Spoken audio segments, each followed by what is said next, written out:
Alright guys, so we are going to talk about probability finally. So we need to talk about all the different ways you can count really big numbers or really big amounts of things so that we could be more prepared for probability in case we need to know the total amount of things that you have.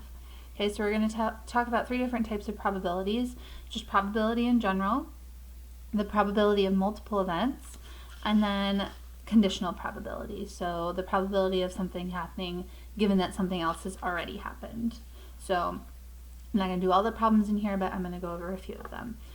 So first of all, just probability in general. We can talk about probability in two ways. So theoretical probability is when we're just sitting there and thinking about all of the possible outcomes of a thing happening without actually doing it. So we'll get to some of those examples where I know exactly what my outcomes are, and so then I want to find the probability of a certain outcome happening. Okay, and so whenever we learn kind of new math, we want ways to denote things, like, so we don't have to write it all out because we're mathematicians and we like symbols. So to denote that I want to find the probability of an event A happening, we write P of A, and then what we do is we divide the number of A outcomes that are possible divided by the total possible outcomes. So total outcomes possible. And we're finding the probability of A occurring. Okay. Now, when we represent probability as a number, since we are dividing here, you're going to get a fraction. A probability is always less than 1, but greater than 0. And you can denote it one of two ways. Like, you can keep it as a decimal, you can change it to a percent. Either way is sort of fine. We can talk about that more once we do some. Now, experimental probability is a little different. So experimental probability is still calculated the same way. So calculation of the probability of an event based on performing an experiment, conducting a survey, or looking at the history of an event. So that's a little different because I maybe don't necessarily know all the possible outcomes that I'm going to get, and so I take a survey or I do an experiment to see the possible outcomes, and then I can make an experimental guess about the probability of something happening. But it's still denoted the same way. So the probability of A, the event happening, the terminology we use is just a little different. So the number of times A happened, the event that we're trying to find, is on top. And then on bottom is the total number of trials or people we asked, or if it's a survey, or a number of times we did the experiment, the total. So bottom is always total, top is always however many of the thing we're trying to find. Okay, so first example I have for you. You roll a 6-sided die whose sides are numbered 1 through 6. Find the probability of rolling a 4. So I would say that this is theoretical probability because I'm not actually rolling the die. I can just think about it. If I have a 6-sided die, the only possibilities, the only total that I could get are 1, 2, 3, 4, 5, 6. So to find the probability of getting a 4, there are a total of 6 digits that I can get, and only one of those is a 4. So that is one way to represent probability. You could just leave it as a fraction. Another way to do it is to divide it out and get a decimal, and so when I do, I get 0.166 repeating. Or I can write it as a percentage, and so if I move the decimal twice, then I get a percentage because you're timing by 100, which is approximately 17%. So any way you represent probability is kind of fine. For me, I usually like to represent it as a percentage just because that like holds a little more weight with me, like it makes sense as a number more, but it's really up to you or what the question asked for. Okay, so another example of that could be find the probability of rolling an odd number on a 6-sided die. So we are trying to find the probability of rolling an odd number And again, I would say that that's theoretical because we're not actually doing it. I know exactly how many outcomes I can get. There are 6 outcomes, 1, 2, 3, 4, 5, 6. And then we want to find the probability that I get an odd number. So the only odd numbers that I can get are a 1, a 3, and a 5. So there are 3 different ways I can get that, which I shouldn't leave it like this. I could call it half, or 0.5, or 50%. So any way to represent it is fine. And then find the probability of rolling a number less than 7. So still on that 6-sided die, so we're finding the probability of getting a number less than 7. So again, 6-sided die only have 6 possible outcomes, 1, 2, 3, 4, 5, 6. And we want to find the probability that I'm going to roll a number less than 7. So 1 is less than 7, 2, 3, 4, 5, and 6 are all less than 7. So I have 6 ways that I can do that because they're all less than 7. So that is 1, or 100% of the time you will roll a number less than 7. So easy, hopefully. Okay, turning the page, let's try one that's a little different. So there are lots of examples here, guys. I'm not going to do them all just because we have a lot to go through, but let's try example 4. So in 1998, a survey asked internet users for their ages, and the results were found to be the follows. So ages of people under 21, there were 1,636 of those.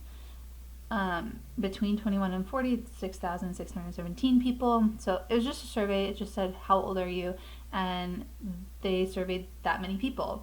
And so because we're finding probability is all about how many you want out of a total. So you definitely want to find the total number of people that we surveyed here. So we want to add them all up. And if I'm, again, because I don't have my calculator around me, I'm using the numbers from last year, assuming they're correct.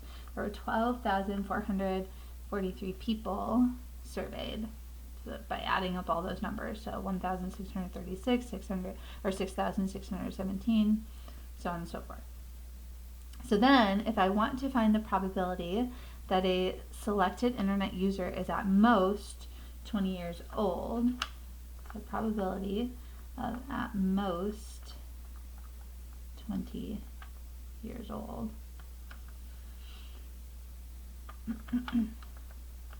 So on the bottom, we always need our total. So I surveyed a total of 12,443 people. And on top, we're trying to find the probability that they are at most 20 years old.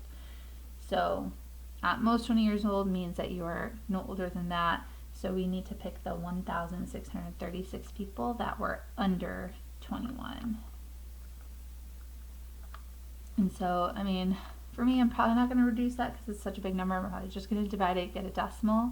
So that's 0.131, which if I write that as a percentage, I'm going to have to chop off a bunch of decimals. So about 13% of the people that they surveyed were at most 20 years old. How many internet users are at least 41 years old? So probability of being at least 41. So that means I'm 41 or older. So again, we take our total, 12,443.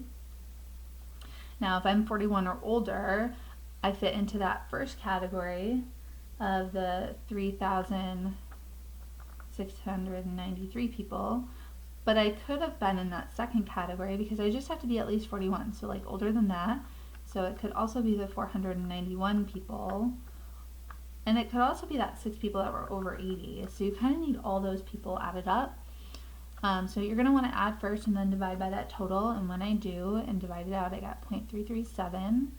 And then approximated as a percentage is 34% of the people surveyed for at least 41. Now, this is a really good example, and the reason I did it is because it's a good example of experimental probability, where I surveyed a bunch of people and I'm finding like the set of people that I want out of the total number of people that I surveyed. So that's why that one's a good example. And then I also want to look at 7 just because it has a good example of both. So the frequency table below represents data collected by rolling a die 50 times. So like I sat here, I did it, I rolled a 1 through 6 die 50 times, and these are the results. So I got a 1 7 times, I got a 2 5 times, I got a 3 10 times, da da da da da. So for part A, if we want to find the probability, so the experimental probability of getting a number greater than 3, so we want greater than 3. Well, I already know the total. This experiment, I rolled the die 50 times, so I did it 50 times. I want to find the probability of getting a number bigger than 3, so not 3, but I could get a 4, a 5, and a 6, and that happened 9, 11, and 8 times. So if I total that up, that's 28 times for 56%. And I just did that quickly because I just doubled it, and then you're over 100. Now the theoretical probability is not based on this data, because I can also just think about a number die and being greater than 3. So on a number die, I have 6 possible outcomes. And to be greater than 3, it can be a 4, 5, or 6. So 3 possible outcomes, which is 50%. So it's just kind of interesting to see, because an experiment should be close to theoretical, or you want it to be close to theoretical for it to be a good experiment. And you might just have to do the experiment more times to get it closer to theoretical. So that's just why I wanted to do that one. Okay, so moving on, talking about the probability of multiple events. So when we're talking about probability of multiple events, we're talking about 2 events coming together to make one event. Like I want this thing to happen and that thing to happen, or this thing or that thing to happen. So there are 2 different types of multiple event probability. The first one I want to talk about is that or probability. So if we're saying that I want this thing to happen or that thing to happen, that's pretty loose. Like I'm pretty okay with either thing happening, right? Like this can happen or that can happen, and I'm going to be happy about it. So if you think about it, that's making your probability, your chances of getting that thing greater. So if you see that word or, that means you're going to add your probabilities together. So if it says that you're going to find the probability of A or B, then really you're just going to find the probability of A, the probability of B, and add them up. Now the only tricky part is if there is overlap. So you counted a bunch of things here and you counted a bunch of things here and you accidentally overcounted, you might have to subtract off when you're both. So probability of A and B. Like the overlap stuff. Sorry. Now the other type of probability, and we'll come back and build this in just a second, is that and probability. So if it says I want to find the probability of this and that, that's more restrictive. It has to be both. It can't be one or the other. It has to be both. So that's actually going to make the probability of it happening less. And so you're going to multiply here, so hopefully that kind of makes sense. So if I'm trying to find the probability of A and B, then we're going to find the probability of A, find the probability of B, and times them up. Okay, so you're really just looking for those keywords or and. Now this overlap thing is kind of important. So if multiple events occur and they can affect the outcome of the other, then they are called dependent of one another. And that's where you can kind of get this overlap stuff that's annoying. And if multiple events occur and they do not affect one another, then they're totally independent. And that's kind of nicer when they're independent of each other, because then you don't need to worry about that overlap stuff. So if they're not going to affect one another at all, then that's kind of nice. And then jumping down here, so 2 events that are totally independent of each other, that cannot happen at the same time, are called mutually exclusive.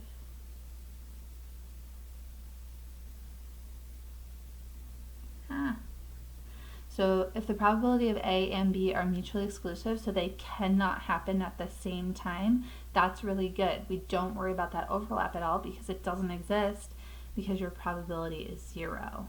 So it's 0%, just can't happen, which is a nice thing to have. Now, mutually exclusive questions can be kind of confusing because it's going to ask if they are mutually exclusive, and if they are, then that means they can't happen. So it's like you're saying yes, but then you're saying no. And so hopefully I have an example in here. I don't know if I did. We'll see. Okay, let's try some. So at your high school, a student can take one foreign language class. About 37% of the students take Spanish, 15% of the students take French, and 9% of the students take German. What is the probability that a student chosen at random is taking Spanish, French, or German? So that key word there is or. We're trying to find the probability that someone is taking Spanish, or French, or German. That's okay that it's 3. It's still or, and if it's got that keyword of or in there, that means we're just going to add up all the probabilities. So we're going to add up the probability of taking Spanish, French, and German. Now we do have to consider the overlap and subtract that off, but in this perfect world here, a student can only take one foreign language class. So if you're signed up for Spanish, you can't take French. So that means all of these events are sort of mutually exclusive of each other. They can't happen at the same time. So we can safely just take the probabilities of each of these and add them all up and not worry about overcounting anybody. And you really already have the percentages. So 37% take Spanish, 15% take French, and 9% take German. And when you add that all up, you got 61% are taking a foreign language. So super easy. Hopefully. At a picnic, there are 10 diet drinks and 5 regular drinks. There are also 8 bags of fat-free chips and 12 bags of regular chips. If you grab a drink and a bag of chips without looking, what is the probability that you get a regular drink and regular chips? So, keyword there being and. If we were trying to find the probability of picking a regular drink and regular chips, because we're not worried about that beach vibe. We just want to eat what we want to eat. It's all good. Because it's and probability, we're going to multiply the two probabilities together. So we're going to find the probability of picking a regular drink and then the probability of picking regular chips and times them up. So the probability of picking a regular drink, now of all the drinks that I have, there are 15. And out of those 15, 5 of them are regular, so I have 5 opportunities to pick a regular drink. And then considering chips, out of all the chips that I have to pick from, there are 20. And I have the opportunity to pick from 12 regular chips. So you can reduce now or reduce later, whatever you want to do. I actually multiplied first just because 60 over 300 is kind of easy to reduce. Like we can just reduce and then it's 1/5, which is 20%. So 20% chance of going up to that table and blindly just grabbing a regular drink and regular chips, which is exactly what you want. Okay, turning the page. Let's try a couple inside here. So a multiple choice test has four choices for each answer. Suppose you make a random guess on 3 of the 10 test questions. What is the probability that you will answer all 3 correctly? So we want to find the probability of getting the first question correct, and the second question correct, and the third question. And I know they're not necessarily first, second, and third like that, but like the 3 that I'm going to randomly guess on. So we want correct, correct, and correct. Okay? So because it's and we want to find the probability of this thing happening and then that thing happening, we are going to times them all up. So the probability of getting that first test question correct, since it's a multiple choice with 4 choices, there are 4 things for me to pick one from, and only 1 is correct. The same thing is true on the next one because I have 4 choices and only 1 is correct. And then again on the last one. So they have no bearing on one another. They're completely independent of each other. So you just times them all up like that, and you get 1/64, which is a 1.6% chance to get correct if you're just randomly guessing. So probably not your best bet. And then I'm actually going to jump down to this bottom one here. So if you have 6 chips numbered 1 through 6 in a cup, and you pull one out and then another out without replacing the first one, we're going to find each probability. So since I'm taking one out and then not putting it back in, they are dependent on one another. So they do affect one another. So this is an and. I can also tell that it's an and thing because I want to pick a 5 and then a 2. I want to find the probability of picking a 5 and then an odd number. So these are all and things. Okay, so we want to find the probability of picking a 5 and then a 2. I have 6 chips to pick from, and one of those is a 5. Now on the next pick, since I didn't put the first one back, I only have 5 chips to pick from now, and only one of those is a 2. Because you're always just going to assume the first thing happened, like you did get your 5, and so you get 1 out of 30, or whatever percentage that is. Just to save time, we'll just go through and do the fractions for now. Okay, so next, if I want to find the probability that I pick a 5, and then I pick an odd number, so on the first pick, there are 6 chips to pick from, and one of those is a 5. But on the second pick, there are only 5 chips left to pick from, and if you want to pick an odd number, you could pick a 1, a 3, or a 5, but I already picked the 5, so I really only have 2 more odd numbers to pick from. So you get 2 out of 30, or 1/15. Next one, if I want to find the probability that I pick a 3, and then I pick a 3, I think if you think about it, you know what the probability of that is, but mathematically it makes sense as well. The first time, I have 1 opportunity out of 6 to pick a 3. Now the second time, I only have 5 chips to pick from, but none of them are a 3. So that's 0, and then 0 times 1/6 is 0. So there's a 0% chance that you're going to pick a 3 and then another 3 because you didn't put that first 3 back. So hopefully that kind of makes sense. So picking an even and then an odd. So 6 opportunities, 3 of which are even. The next time around though, because I didn't put it back, only 5 to pick from, and I picked an even on the first one, so there are still 3 odd in there, and so you're going to have 9/30. Same thing here, if you want to pick a 4 and then a 4, I think that's 0%. And then on this last one, if I want to pick less than 5, I have 4 out of 6 opportunities to do that. And then if I want to pick a 6, there are only 5 left to pick from, and there is only 1 6. So 4 out of 30. Sorry, I didn't reduce. Okay, then last but not least, we need to talk about conditional probability. Sorry that this is kind of a lot. So conditional probability is the probability that given an event B will occur, given that another event A has already occurred. This happens when 2 events are dependent on one another. And so we do this a lot using these two-way tables right here because a two-way table is great. You can display a lot of information about a survey or whatever. So to denote conditional probability, it's a little bit different than other probabilities. So if I want to find the probability of an event B happening, given that A has already happened, we kind of use this straight up and down line to represent the word given. So we would say this: probability of B given that A has already occurred. The way that we find it, so our formula for finding the probability of conditional probability, so B given that A has occurred, is we find the probability of B and A happening, and then divide that by the probability of A happening.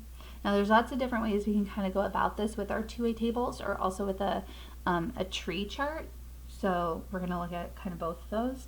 Now another way to write it, just if I solve for something here, if I times the probability of A over, you can also have another formula that can be helpful sometimes. So the probability of A times the conditional probability gives us that probability of B and A happening. So just a couple different ways to write that formula. Alrighty, so first example, the results from a class survey are shown in the table below. So we surveyed a bunch of people. Do you own a pet? We classified them as male and female, and then we classified them as owning a pet and not owning a pet. Now, what I like to do is I like to go and find all the totals first, just because probability, we're always going to need totals. So 13 of the people I surveyed were male, 13 were female, which means that I surveyed a total of 26 people.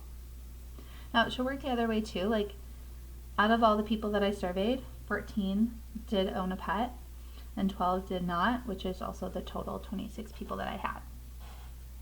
Okay, so jumping right into conditional probability, if I want to find the probability that you own a pet given that you are female, one way to think about this, so the probability of owning a pet given that you are a female, you must be a female. So if I narrow this down, the condition is I have to be female. So only 13 of the people that I surveyed are female. So kind of the second one is the condition. That's what has to happen. And then out of those 13 females, how many of them did own a pet? And so 6 of them did, which is 46%. Okay, so I didn't even really use that formula right there. Sometimes you want to, but sometimes you don't need to, because you can kind of just think about it. So similarly here, find the probability of owning a pet given that you're a male. So you must be male. So 13 people were male. And out of the males, how many did own a pet? And 8 did. So 61%. The last one is not a conditional probability. It's just probability in general because that bar isn't there. So we want to find the probability of all the people that I surveyed that do not own a pet. So I surveyed 26 people. And out of all the people, we want to know which percent or which probability do not own a pet. So all of the no's were 12, which is 46% of people. So that's kind of how we do that. So these two-way tables are great, especially if you have all the totals really easily for you. I'm going to skip 2 just because it's very similar. I'm going to jump to the next page and try 3 with you because I want to show you another way we can do it. So a reporter asked 150 voters how they plan to vote on a new sports stadium and a new performing arts center. So we have our survey right here and we can go through really quickly and find our totals. So 90 people said yes to performing arts and 60 said no. And then 81 people said yes to the sports stadium and 69 said no to the sports stadium. And we interviewed a total of 150 people, and it works both ways, like if I add here and if I add here, so that's good. Okay, so another way you can do it by using the formula that I originally gave you is if we go through and we find all the probabilities first. So that's kind of why I have the table set up again. So if I find the probability of all the people who said yes, then we're taking 58 divided by 150 to get that percentage for that box, which would be, well, it's 0.38666 repeating, so I'm just going to round that to 0.39%, 39%. Out of all the people, how many said yes and no? So 32 out of 150 is going to give us 0.21 if we round correctly. And then out of all the people that said yes to performing arts, of the people that I surveyed, so 90 out of 150 is going to be 60%. And the really cool thing here is, like, if you just add those up, you also get that. It should make sense, because that's a total number of people that said yes. Okay, so if I find the total number of people that said no to performing arts but yes to sports stadiums, 23 out of 150 people did that, which is 0.15. And then no to performing arts and no to sports stadium is 0.25. For a total that said no to performing arts of 40%. And then you get that 100%, or 1 right there, which we should. We can add down to get the total yeses for a sports stadium, which is 0.54, or you can divide the 81 by 150. And then this last percentage right here, 46%, because we got to get to 1. Okay, so getting all those percentages first is like it's a good thing and a bad thing. Like I might find more percentages than I need to, but I can also then use that formula. So if a voter plans to say no to the sports stadium, what is the probability that the voter also plans to say no to the new performing arts studio? So we're trying to find the probability that you're gonna say no to the performing arts, given that you already said no to the sports stadium, because they plan to do that. So it's already given that they're gonna say no to the sports stadium. What's the probability that they also say no to the new performing arts? So using that formula that I gave you, we're finding the probability of saying no and no, and dividing that by the probability of saying no to the sports stadium, because the one that's second always goes on the bottom. Now I wasn't doing that on the front because I didn't find the percentages. I could kind of just pick out the numbers I needed, oop, you can't see, and find the probability. So given that I'm female, but these are all dividing probabilities. So that's why if I find the probabilities first, I can use this formula instead. Okay, so the probability of saying no and no is 25%, so 0.25, divided by the probability of saying no to the sports stadium. So total no's is 0.46. If I divide that out, we get 54%, or 0.54, so 54%. And it's cool because you can also see why that works up here. So saying that you're going to say no and no is 37 out of the total no's, which is also that 54% that we just got. So either way it works. And then kind of the last way that you can do conditional probability is with a tree diagram. So example 5 here, and then we're done. I'm so sorry, this is so long. A student in Orlando, Florida made the following weather observations in July. On 78% of the days, the sky was sunny. During the sunny days, it rained 64% of the time. During the cloudy days, it rained 87% of the time. So even though they're not giving you all the information here, you can deduce it because you can only have a total of 100%.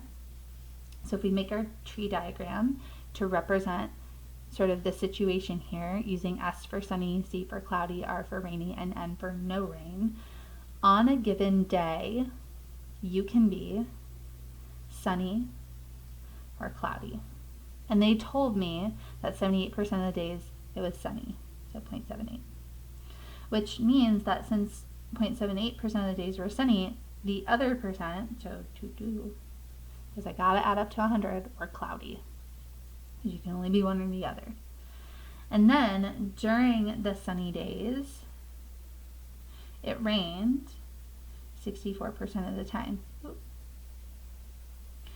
Which means that it must have not rained 36% of the time, because that'll get me 100% of the days.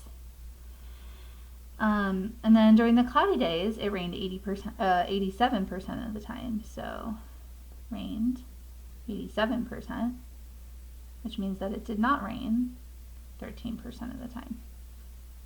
So if you kind of set up that tree diagram, that can be helpful for finding probabilities as well. So use a diagram to find the probability that a day will start sunny and it will rain.